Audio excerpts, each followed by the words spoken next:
Erica here, and it is very cold in my house right now. I thought that our heat was broken, and it's been like 0 degrees in North Carolina this weekend.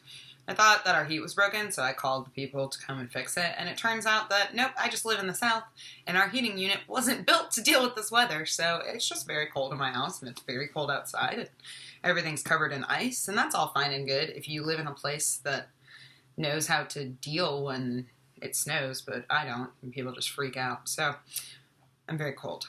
It's the moral of the story, hence my giant sweater. Today I'm going to do reviews of 4 standalone graphic novels and graphic memoirs that I've read lately.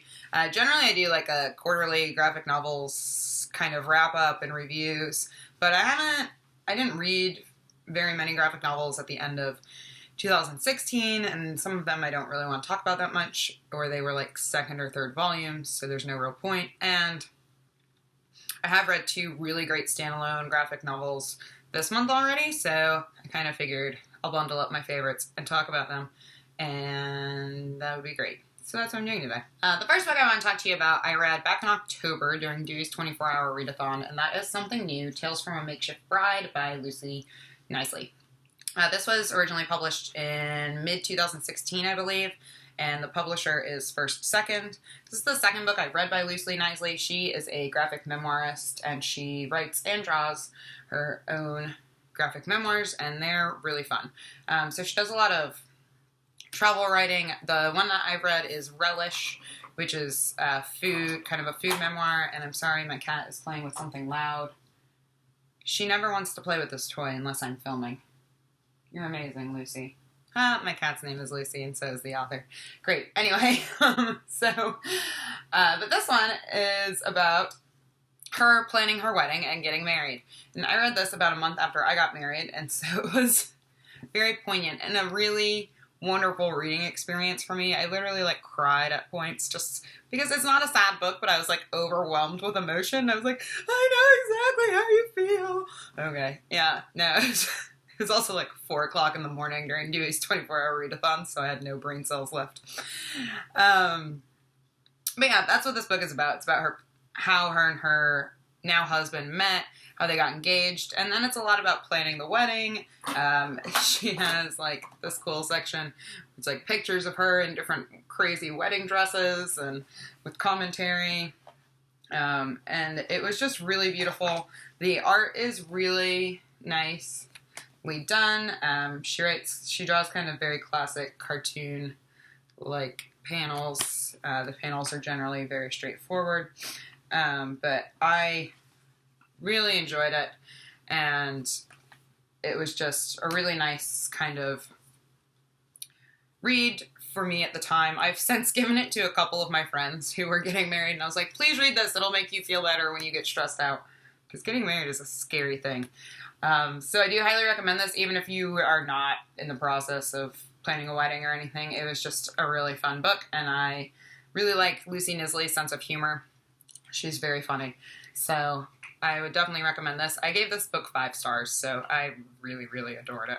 The next book I have is also a graphic memoir. This one I didn't love quite as much as something new, and that is Everything is Teeth by Evie Wilde. This is illustrated by Joe Sumner. This is a gorgeous hardback edition. I really like the cover, and I was really excited to get to this because I've heard great things about it.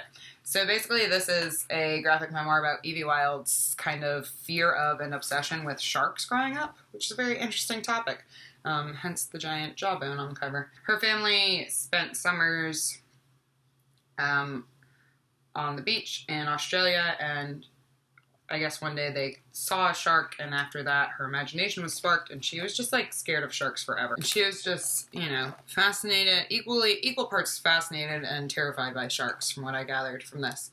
So this is a really quiet story. There's not a lot of plot or anything going on here. It's mostly just what was in her head and how she felt about sharks and why she was so scared of them and how her family reacted to that. But a lot of it mostly just takes place inside her head and what she was seeing, underneath the water and things like that. So I love the art in this. As I've shown you, it's a really beautiful book. The story, again, it was fine. I gave this book 3 stars overall. I wasn't wholly engrossed by it. I felt like it could have gone a little bit deeper, but it was really cool. It was really unique and just very well done overall. So I do still recommend this. I didn't not like it. I just didn't love it quite as much as I hoped to based on some of the other reviews I've read, but it was still very good, so I do recommend that. The last 2 books I've read very recently, as in like the past week. The first one I had never really heard of before, but I received this as a gift for Christmas from a friend of mine because it's one of his favorite comics, and it is I Killed Giants. This is by Joe Kelly, illustrated by Jim Ken Nimura. I don't know if I'm pronouncing that correctly. And I do not know when these were originally published. I believe that it was originally published as single issues, but this is just a bind-up of all, it was like 7 issues total, so this is the whole thing. This is the story about a girl who is, I believe she's 10 or 11 years old, and she is bullied, and she is kind of ostracized from her classmates because she claims that she is a giant hunter, and she lives in this world where she is always preparing for the next time she has to go hunting giants. That makes it sound very much like a fantasy book, but it's not. It's really a study in grief and in avoidance and a little bit in mental illness, and it ruined me. This is one of the most beautiful stories that I've read in a really long time. And I usually don't, it's really hard for me to rank like graphic novels 5 stars and stuff, and I've talked about this before, but because they go by so fast, they don't generally stick with me. This story is going to haunt me for a long time. This was absolutely amazing. The art's really great, so I really liked that. It's all black and white, but it's very creative, and I like the way the characters are drawn. It was just beautiful and wonderful, and I'm sorry I can't talk about it more without giving anything away, but please read this. It was fantastic. Yeah, do it. Like I said, I gave it 5 stars. It was the very first book that I read in 2017. I read it on the first in one setting, and I gave it 5 stars, so 2017 was off to a great start. And 2017 continues to be great. Haha, segue. I recently, this week, read the Encyclopedia of Early Earth, which is a graphic novel by Isabel Greenberg. I have wanted this for ages and ages and ages, basically since it came out, which was in, I don't know, nobody puts publication information in graphic novels, apparently.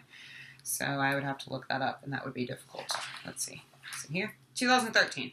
This was originally published in 2013 by Little Brown & Co., and it was phenomenal. First of all, this is a gorgeous book. I don't know if you can see, like, the shiny details on it. And it's a giant hardback. Like, this is a pretty large book, and it's, yeah, this book's huge.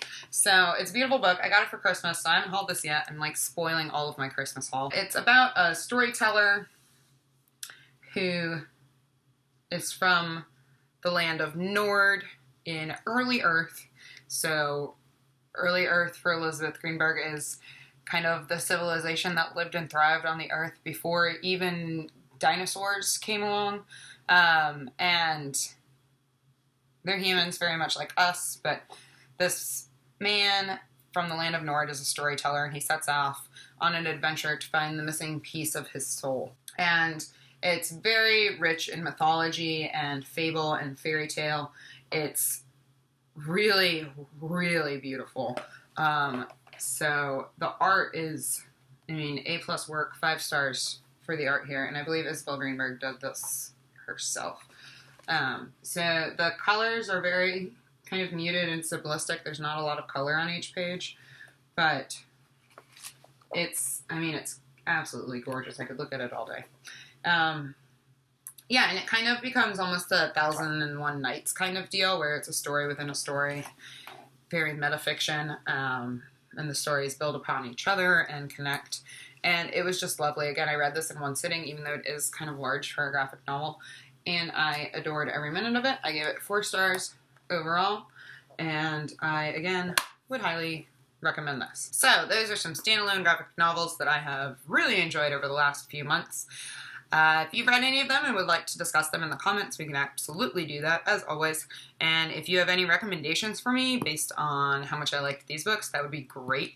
I'm kind of not really feeling my comic series right now. Like, I'm behind on a lot of them, and I just haven't been in the mood to read like trades and then have to wait for the next one to come out. I've been really into standalone graphic novels so that I don't have to worry about what's going to happen next. I just finish it and I'm done. So if you have any recommendations, I would absolutely love that. And thanks again for watching, and I will be back soon. Bye.